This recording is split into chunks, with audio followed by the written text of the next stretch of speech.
From the Watergate Building in Washington, this is Hotline TV. Now here are Hotline editors Chuck Todd and John Mercurio. We've got the Ford legacy, a new sheriff in town, and a big pile of your viewer mail. Hello, everybody. I'm Chuck Todd. And I'm John Mercurio. Welcome to the first Hotline TV of 2007. Democrats formally take control of Congress yesterday. Chuck, they keep talking about the changing of the atmosphere on Capitol Hill. Are they actually going to do this? Well, I'll say this. I went to the House cafeteria and got some French fries. Yes, no there more were freedom no longer fries. freedom fries. So, sure. we got rid of that. Take that, Bob Ney, former Congressman Bob Ney. You know, there's no more Shoney's there anymore. I think Dennis Hastert. I think the Shoney's was a Dennis Hastert You thing. cannot make fun of Dennis Hastert. He looked so sad. I know. He looked so sad on he's Thursday. a good eater. He's a good eater. He is a good eater, but he's also very overweight. When I think of Nancy Pelosi, I think of like citronelle, and which I'm not that big of a fan of the citronelle. No offense, our citronelle friends. Michelle Rousseau. But with Dennis Hastert, I think of Morton's. You know what I mean? I don't think, you know, and I do feel like, so that kind of, the food atmosphere, I think, has definitely changed. All right. No. But to my question. All right. Real atmosphere? It's interesting. I love how the Republicans, my favorite quote of the week is John Boehner saying, I can't believe they're not going to treat us the way that they always wanted to be treated. I believe I read that on the quote of the day on Hotline. Stunning, like John Boehner complaining that they're being treated the same way they treated the Democrats. Look, when Nancy Pelosi stood up to give her valedictory speech or whatever, so few of the House Republicans actually stood and gave her a standing ovation. If you look at the difference in the House floor, it's clear. You know, it's almost a back to tired polarization. question. Yeah. We're in an age, we're in an era, and it's a decade-long or several decade-long era of partisanship. Right. It is what it is. It's not going to change. It's not going to change. In that sense, it's not going to change. I think the one place you will see a little bit of it is in the Senate, and that's simply because of the reality of Tim Johnson. Right. I think because of the uncertainty of Tim Johnson's health and the fact that Senate control could switch tomorrow, Harry Reid has an incentive to keep Mitch McConnell happy. Sure. And that little thing yesterday when Mitch and Harry came out arm in Sure. arm, you know, that you bought, and you only bought because it's political expediency. You don't buy it because they really mean it. But what I think tempers that bipartisanship in the Senate is the fact that of 100 of them, about 120 of them are running for president. So the partisanship, the need to score come out of partisan that. points No is question. definitely going to come out No of question. that. But I'll say this. It's going to be the relationship that, I mean, House Republicans just need to realize the minority has no power. You never will have power in the House. Right. And these guys are pointless when it comes to actually participating in the debate. But the House Republicans, I think, No as offense. opposed to the Senate Republicans, I don't are think the you're ones pointless. who have a much better shot at taking back the majority in 2008. So they're the ones That's the irony. who are going to actually turn their is chamber, the House, into a cesspool. And they ought to become, the House Republicans ought to say to themselves, okay, Tom Cole and John Boehner ought to get together and say, okay, look, we are the best chance there is of probably the best chance, you know, it's like you to say, Republicans are going to control one of three things in 2009, the House, the Senate, or the White House. I'd actually favor them to get the House before the White House and the Senate right now. I would probably say that's true because I think they've got a better than even chance of taking back the House, a not very good chance of taking back the Senate, right? Simply and because an even chance in the White House. Exactly, and so the party ought to realize that they need to figure it out. I don't think the House Republicans yet understand what it's like to be in the minority yet, and they're not. You know, I got to reiterate my point. I really do think it's a tired. Not that I have any disrespect for our producer Reed. I think it's a tired question of whether or not there's actually going to be or whether or not there actually will be able to launch an era of bipartisanship. We're not living in a time where I think because of in the House redistricting and different dynamics that are going on. Look, and we're so closely balanced. There's tone, no way it doesn't in matter. Washington The tone to is be set by the bipartisan. president. Presidents set the political tones of this Sure. country, and the tone has been set by this president. It's going to be a polarizing time. Time for some rapid-fire FaceTime, the baggage edition. This was very popular when we did it for one candidate, so now we're doing it for all the candidates. We're going to bring in some of the top White House candidates right here and get their reaction to their own major weaknesses. Let's see who's first up in FaceTime. Who do we got here? Hillary Clinton. How's that last name treating you? Oh, Hillary Clinton. No. I thought you're Hillary Clinton. I'm Hillary Clinton. Okay. I'm supposed to be interviewing you. I don't do a good Hillary Clinton. Well, you can bring it. That's okay. You don't have to do Hillary Clinton, so to speak. Gotcha. Okay. All Go right. for it. People say Hit me, Chuck Todd. Apparently I'm a big fan of the hotlines. I know you are. Apparently, you only have weaknesses. Nobody ever talks about your strengths. I kind of feel bad for that. That's not true, Chuck. What is your weaknesses? Let's see. Your husband's a weakness. Your last name's a weakness. Your first name's a weakness. Your gender's a weakness. All those weaknesses. Chuck, you sound a New heck York of a is lot. a weakness. You sound a heck of a lot like all those naysayers who said I could never win a Senate seat in New York State. And have you What seen is what the I've one done? weakness, though? I don't care about that anymore. What's the one weakness you actually are worried about? I'm going to answer that question the way that Hillary Clinton would answer that question. Like that. People are clicking off as we speak, or clicking That's the off. one weakness, frankly. That's the one weakness I am worried about, is my inability to actually connect to voters in a way that really matters. You think that's the worst Democrats weakness? have lost 2 presidential elections, I think. And that's the one that I think is hardest for me to overcome. We've lost 2 presidential elections because we've had candidates who nobody wanted to sit down and drink a beer with. Al Gore and John Kerry. You do vodka I can't shots. be. I You do and John vodka McCain do shots, vodka and I do sessions. Jägermeister shots too, Yeah, do you? late night. Chilled. Late night Jägermeister shots, chilled. But I think that's probably my I biggest think problem, your and it's my biggest challenge. I think it's your last name. I think that can be my biggest strength. Your last name will Especially end up after being the past Bush, 8 not years. Clinton. That's the irony. All right, who's next on this thing? Hello. Who do I get to be? You get I want to be somebody. Rudolph Giuliani with a comb over. You brought the comb over. I'm You bringing brought it back. I'm bringing Nice. it back. Sorry. You're bringing sexy back, Sorry. aren't you? Yeah, I am a little bit. I just got out of the shower. Look, Smart I mean, ass. you know, we have now in our possession a memo that your campaign put together that basically described all of your weaknesses. Which one, to sort of repeat the question that you asked me, of that list do you think is your biggest problem? Well, you idiots here, you clowns here on Hotline TV, I feel like I'm back in City Hall. did a whole show talking about all my baggage and what was the worst baggage and this or that. You know, I told all my staff, you know, enough with those clowns, and I told Sonny Mindel, you know, you go get those clowns and you go read them the riot act. Look, I know I have a lot of weaknesses, and that's my strength, that I'm human. You got to understand that, number one, is my strength Don't point at me. are my weaknesses. That said, I think my biggest weakness is September 10th. And if people start probing, and I'll admit that when all these profiles, the New York City Press Corps, I mean, that's my biggest weakness is the New York City Press Corps. They're going to open up every wound, police brutality yeah, stuff. which do you care more about, all the that tabs stuff. or the broadsheet, the New York Times? It doesn't matter. It's the It- tabs. it's the I think tabs. it's the tabs. I think it's the The tabs. tabs. I mean, the New York Daily News is going to be my Achilles heel. The New Because York we Post, live in a the New York tabloid Post, media culture. The New York Post is with me. I got Rupert's back. Sure. Rupert's got my back. Rupert's kind of, you know, Mort in Zuckerman. bed with Hillary. Mort Zuckerman, I'm coming for you. I'm coming for you, Mort. Dun, dun, dun. All right. Who's next? Who do you got? Hello, John Hello, McCain or Ben Chuck Cardin? Todd. I know it does look like Ben, right? Doesn't it? Yeah, a I little do bit. Look a little bit, a little Ben bit. Cardin. Separate at birth there, Ben Sure. Cardin. John McCain, aren't Yeah. you president yet?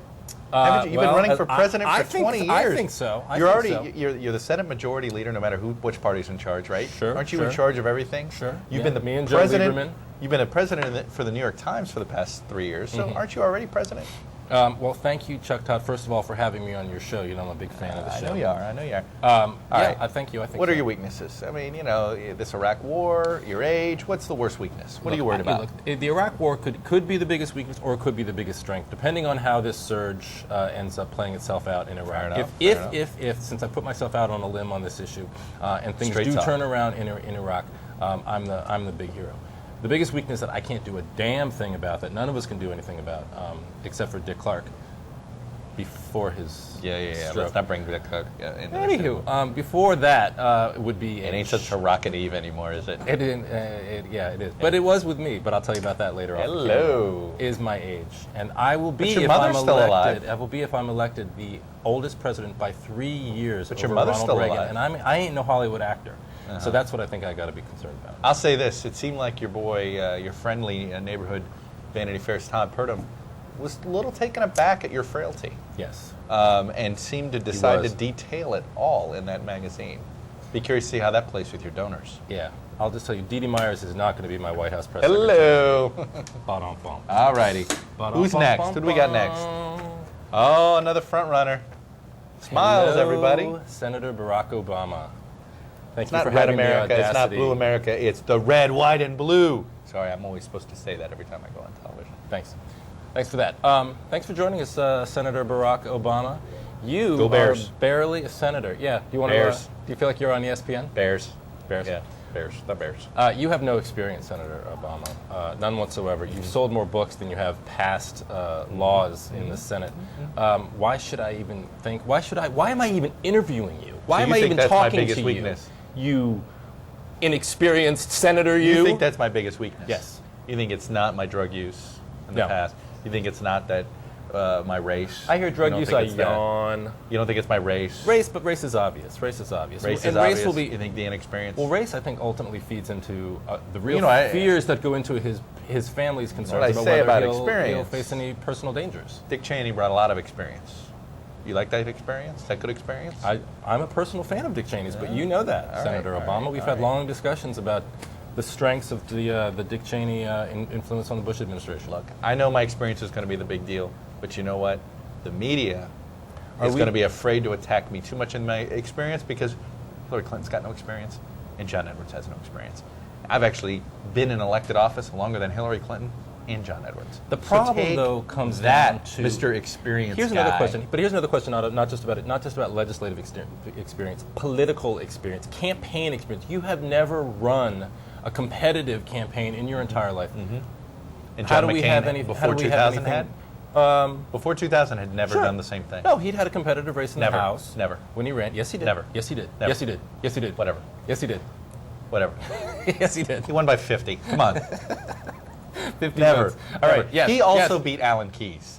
Alan Keyes was running for the Congress out there, and he beat him. I've beaten him. You have to beat Alan Keyes He in order won to by be president. 3 points in George the year Bush. Ronald Reagan was elected Don't president. forget, everybody makes fun of Alan Keyes. George Bush barely got by Alan Keyes in the Iowa caucuses. So you talk about Dick Cheney and his lack of experience. You have to beat Alan Keyes to get to the White House. John House. McCain. You don't seem to like to talk about that man right there, do you? It doesn't matter. I'm here to change the tone. Look, you're going to be inexperienced? I say bring it on.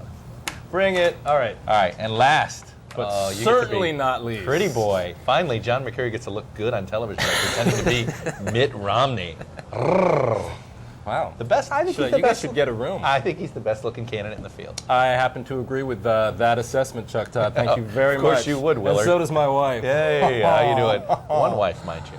Oh, Only one indeed. wife. The ever. only candidate in the field with one wife. But Thank you very much. The, all right. Yes. Big Is love. it Big love for my one Massachusetts, religion, flip-flopping. What's wife. the biggest weakness? You name it. You name it, Chuck It's a Todd. weakness. I've got them all. Right. What's the one that's going to be? What's the one that you're most The worried about? flip-flopping. I'm worried. I'm very worried about the flip-flopping. I don't want to be another Massachusetts presidential candidate who's known for voting before something before I voted against it, even though I've never actually voted for anything in my life. Fair enough.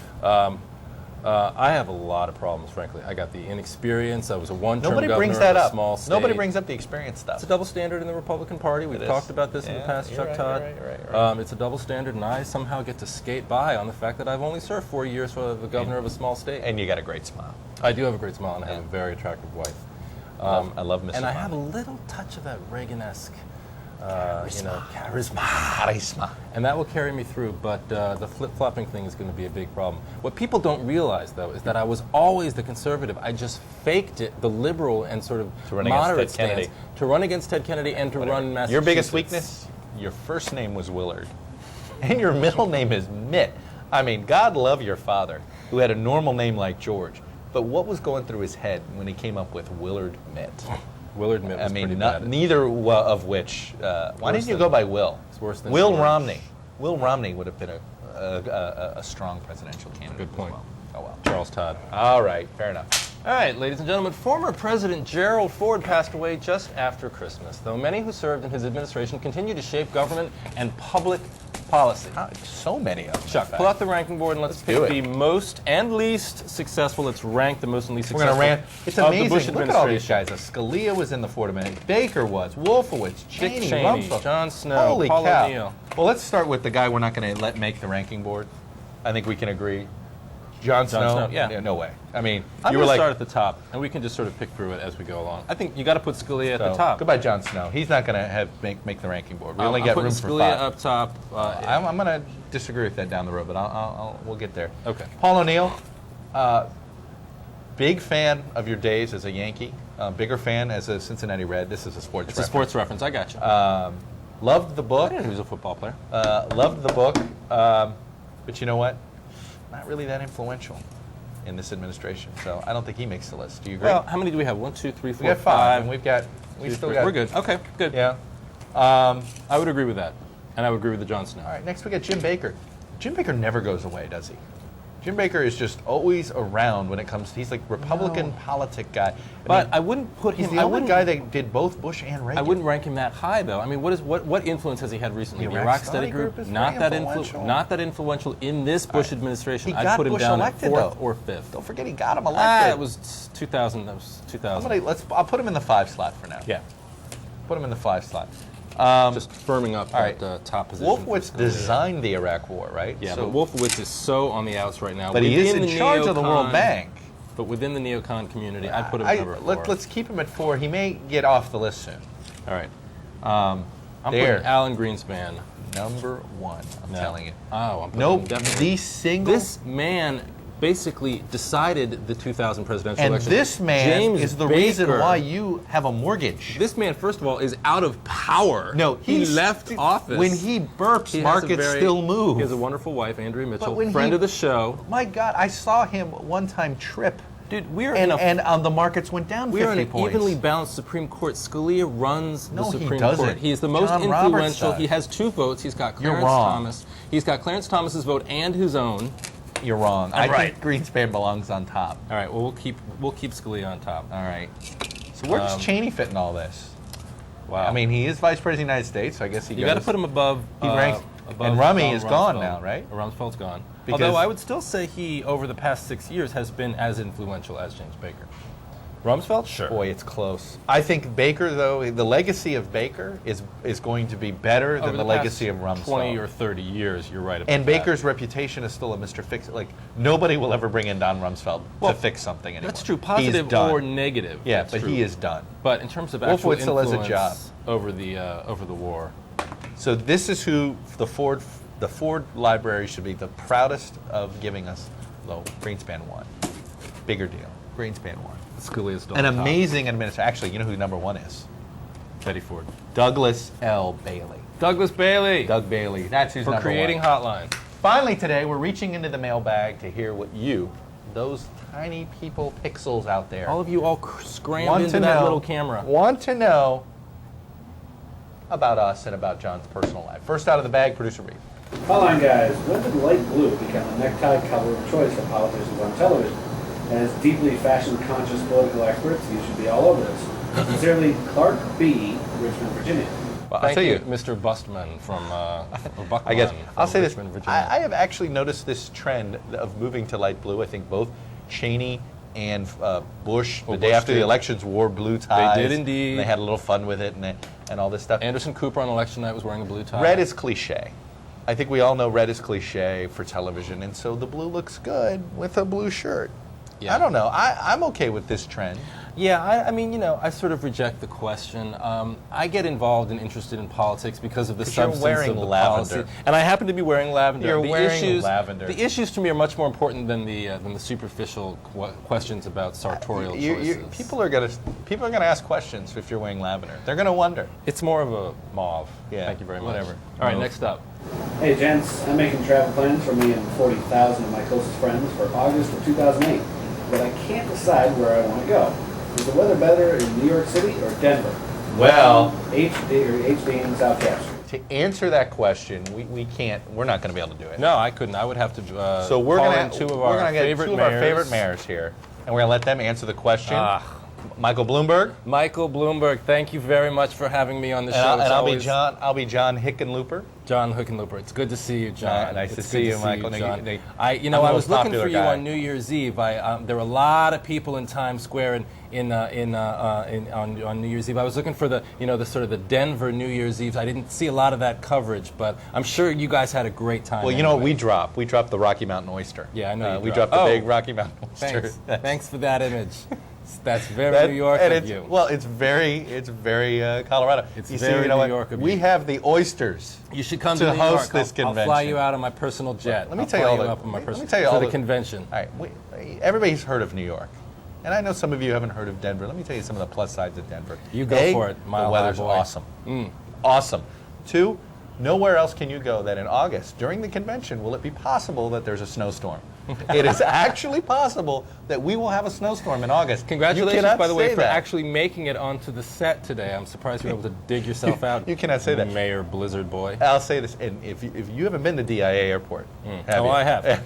It's basically you fly into Topeka and you drive into Denver. Right. You don't have that luxury of commuting time between the airport and the actual city that I do in my fair city of Denver. No, in all honesty, you might we've have got the Boulder. Pepsi Center. You've might got have the Soho. Pepsi Center, but we've got the real thing. We've got the real thing. We've got New York City. We've got Madison Square Garden. How are those labor unions treating you out there? I'll say this. Has Ken Salazar and Your Bill city Ritter smells. been able to? Your city smells. Admit it. It smells. It smells beautiful. It smells. It's a hope. mix of Old Spice and urine. It's disgusting. Okay. All right. This is how I win over the press. Filing times. One word, filing times. It's a good one. Do you reporters on the East Coast with all your little East Coast filing deadlines really want to be out in my mountain time, my 2-hour mountain time deadline? Do you know how much earlier in the morning you're going to be getting up from your late night parties to go and file your stupid stories and do your live shots? When you're this I don't high think up, so. when you're with the elevation that we are, we're the Mile High City actually. Reporters are going to have the chance to join the Mile High Club. Yeah. Every reporter in America is going to become a member of the Mile High Club if they just come to my fair city. I think I win. So to speak. Well, that was really funny. All right. Actually, I think it was borderline funny. All right, there's the 2-minute warning. Let's get out of here before Hold it. Denver Airport. Hold it. We didn't get the obameter in. Oh, sure. How is it outside in the obameter? Where are we today? He was in Hawaii. He was in Hawaii, but if you notice on the op-ed page of the Washington Post, he was doing a little shitza to Nancy Pelosi in her effort to become the ethics queen. Yeah, I think in Washington. I'm going to put him back to the Senate simply because that actually brought him down a notch. That made him seem a little more senatorial and not presidential. Presidential, if you will. I also think this week is not about, overall, if you talk about the story of the week, it's not about 08, frankly. It's about Nancy Pelosi. It's about so we're going to what's turn going down on the dial in, just a little the Democratic bit. Party in the temperature's on Capitol Hill. Just down a little bit. So we moved it. We were nearing Dem notable. We're putting back to the Senate because he's acting very much like a senator and not like a president. Yeah, fair enough. Not a bad thing, but not a good thing either. All right, there's the 2-minute warning. Let's get out of here before the Denver airport closes for good and squashes all of John Hickenlooper's convention dreams. John President Bush finally won something last week when a plurality of Americans named him both the biggest villain and the biggest hero of 2006. We should have awarded a biggest villain. Who would you take? I'm going to totally pass on this question because I don't want to pull a Wolf Blitzer and call Osama bin Laden Barack Obama or something like that, and then have to apologize to Osama bin Laden. I mean, to Barack Obama. So I'm just. You don't even know who to apologize. Right, exactly. All right. All right, just 29% of Americans say the U.S. will withdraw troops from Iraq in 2007, but 25% say this is the year that Jesus Christ returns to Earth. Chuck, you with us, Chuck? How's it going? How's it going? You said something about Jesus Christ, so I thought it was the time to bring out the obameter. Sorry. Which bet are you taking? Obameter. The obameter. Obameter returns. Got to be the obameter returns. Congress has about 90 female members now, and they're finding out the hard way that the Capitol was built, well, shall we say, in very different times. Their problem, there aren't as many women's restrooms, as there are men's restrooms. John, what is the answer to their plight? I've never really understood this. Why don't they just change some of the men's rooms to women's rooms? All you have to do that is block off the urinals and say, don't use these female members. I don't think you even have to put the sign. They would know themselves. I think they Instinctively, would. sure. Instinctively But I've never know. understood when they make this big distinction between this 3-to-1 ratio of men's to women's rooms. Just make some of Can the I men's just rooms complain women's about one rooms. quick something? Yes. Our building went to automatic flushers. Not a fan. Not a fan. Okay. Don't like automatic flushers. I'm so with you on that, dude. For so many really Yes, bad okay. reasons. Chuck, one mailbag item we didn't get to. A fan writes in saying that we are only on for 5 minutes a day. What's he supposed to do? This is so awesome. What's he supposed to do for the other 23 hours and 55 minutes of his day? Good news is we've been on for about 15 minutes today. Right. But if you really need more things to do, I think there's nothing better than to read about Barbara Ann Radnofsky. Now, if you don't remember her, she was the Democratic nominee who challenged Kay Bailey Hutchison. Yes, she was. The good news is she's the puppet there is lady. a now 2-volume set of books that she wrote on her BlackBerry, mind you, on exactly what it was like to run in a Democratic primary against some guy named Gene Kelly, ergo the dancer's Kelly. dead Yes. thing. And then apparently she decided one volume wasn't enough, and there's a second book coming. Of course, this is already in its second printing, literally. I think this is She's the a tough- second printing. Unbelievable. Tough name, smart dame. By the way, autographed. You know, I thought you were going to do a Tom Brokaw. it is with to the Quinn greatest McCord. generation. With respect, Lar. I thought you were going to do a Tom Brokaw a la tonight. Gerald Ford's eulogy. The greatest. There's the buzzer, and we're out of here for today. I'm John Mercurio, and we will see you all on Monday. If you get that done. I'm Chuck Todd. Thanks for watching Hotline TV.